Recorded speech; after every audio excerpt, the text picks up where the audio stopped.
Hello, my name is Aric Lyons. I'm a senior here at KWC, and this is my story in seven. So, growing up, I grew up Catholic. Both my parents were Catholic.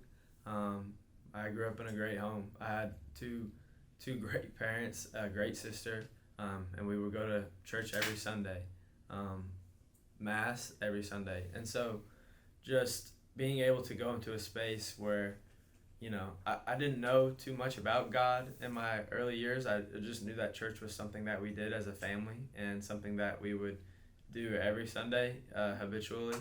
But I always felt a sort of reverence and peace while I was at Mass. And it was always just a way for me and my parents to kind of bond over something, and my sister as well. We were just able to bond over that fact and that relationship at church. Um, and so I'll fast forward a little bit. So just one of the most pivotal moments of my life was when I was 12 years old and a tornado hit our school.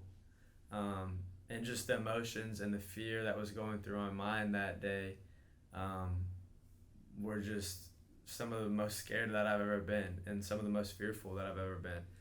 I didn't know what was going to happen to me. I didn't know what was going to happen to my family because I was home alone. And so I just prayed to God and I said, Lord, please take this situation away from me. Please take this storm away. Please take whatever's going to happen to our town away. I don't want to go through what we're going to go through.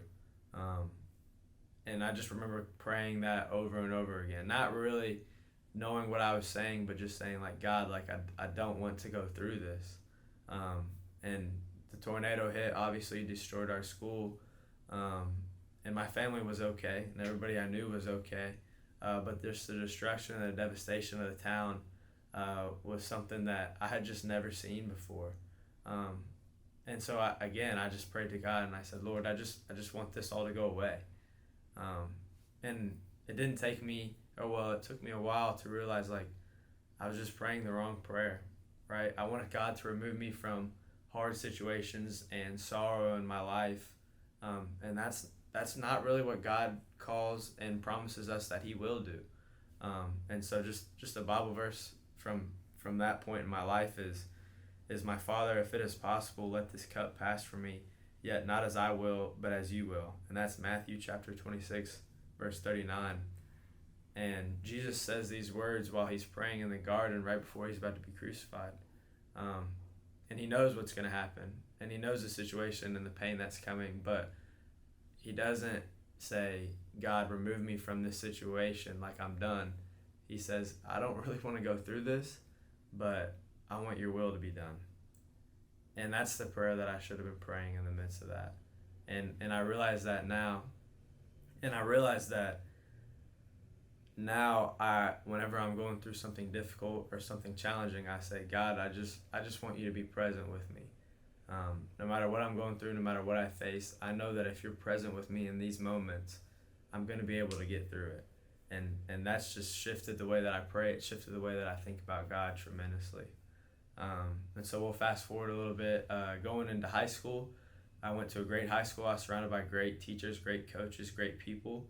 And I was able to really understand what it meant to be God's hands and feet, to serve people, to love people.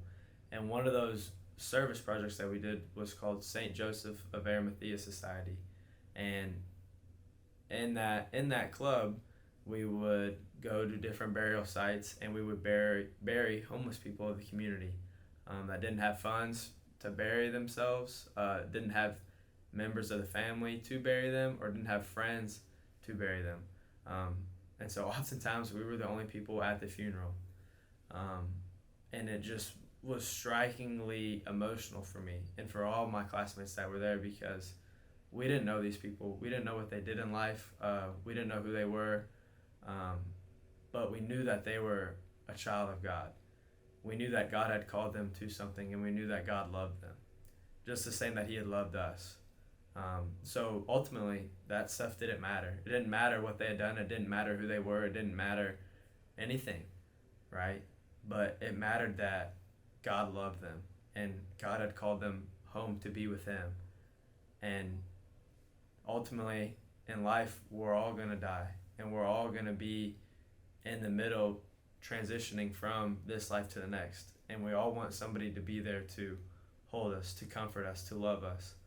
And so being provided with that opportunity to be there and to minister to someone and to be in that place with them was absolutely life-changing for me. And so St. Joseph's Eremitaño Study was something that I love doing, and I continue to love doing it whenever I'm able to go back to school and do it. And I'm thankful for that. I'm thankful for the way that it changed my mind and shifted me to focus on my life isn't about me, right? It's about others. It's about the way that I can love others, and it's about the way that God can work through me to love others. And so one last point that I wanted to hit on is that I was listening to a sermon series last year called Win the Day, and I was really just amazed by the fact of taking day-tight compartments, living in the day, and not worrying about the past, not worrying about what's ahead, but focusing on what we can control in the moment. And the Bible verse I wanted to share is, "If anyone wishes to come after me, he must deny himself and take up his cross daily and follow me." There's something special about each day that we're given, right? Each day that we're given an opportunity to love, to serve, to worship, and to praise God and to honor Him through service. When we take each day for a gift like it truly is, we're able to go out and perform the works that Jesus did on earth in remembrance of Him, in His honor and His glory. The best way to live your life is in day-tight compartments. It's forgetting about past. It's focusing on what you can control in the moment, the process. Not necessarily the outcome of what's going to happen, but the process and the way in which you can love people today. And that's the way that I'm trying to live my life every single day. And so, my name is Aric Lyons, and that was my story in 7.